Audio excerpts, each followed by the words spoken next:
So, Positively Gilivers, this is Dr. GGD Suma from I Can Change Project. Magandang gabi sa lahat ng mga Gilivers natin. And this is the first time po tayo mapanood sa YouTube channel. Thank you very much. Please subscribe, click mo na po yan, Doc GG Suma. Okay, so tatapos natin ngayon mag-jogging. So sabi ko nga, yung vlog ko kanina, dapat binabalansin ang buhay natin. Lalo kung ikaw edad 40 years old. So sa lahat ng mga 40 years old, pataas. Alright? So this vlog is for you. So ang tanong ay, why Forex is best for you. Alright. So, sa lahat ng mga Gilivers, naipakina nga yung radyo ba yan? So, sa lahat ng mga Gilivers natin na 40 years old pataas. Alright? So, investment is Forex is one of the best investments na pwede mong gawin. Why? Okay? There are two reasons or more reasons pero gusto ko lang i-discuss yung ilan na reason. Why Forex or foreign exchange is the best investment na pwede mong gawin at age 40, okay? One is, at age 40, I think, meron ka na enough money, enough savings. So, I assume, okay, na meron ka na enough money to start your Forex investment, okay? Ang tawag kasi sa Forex investment is high-level investment. So, that means, meron ka ng, mas mataas kasi ang initial niya. So, high level. And of course, mas mataas yung kanyang, ang tawag dito, return, okay? Yung interest niya.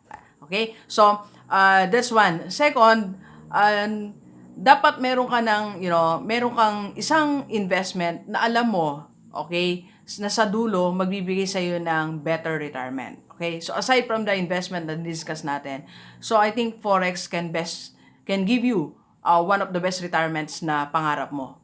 Because, compare sa ibang investment natin dito, mas malaki talaga ang advantage ng Forex. So, it's for you, 40 years old. Kasi, short na lang ang time natin di ba? Short na lang yung time natin to spend or to invest money, to save money and to invest our money. So, hanap na tayo ng investment na magbibigay sa'yo ng mataas na interest. Kasi hindi naman tayo nag-start ng buhay 40 years old na tayo. Kung 50 years old ka na. So, magpunta ka na doon sa high-level investment. Na alam mo kasi ilang panahon na lang magre-retire ka na So, dapat mas isipin mo ngayon paano ka magkakaroon ng additional income when you retire or money when you retire, and that's investment is one of the best answers. Okay, so if you want to know more about Forex investment, so there will be a free orientation on the January 18 this Friday.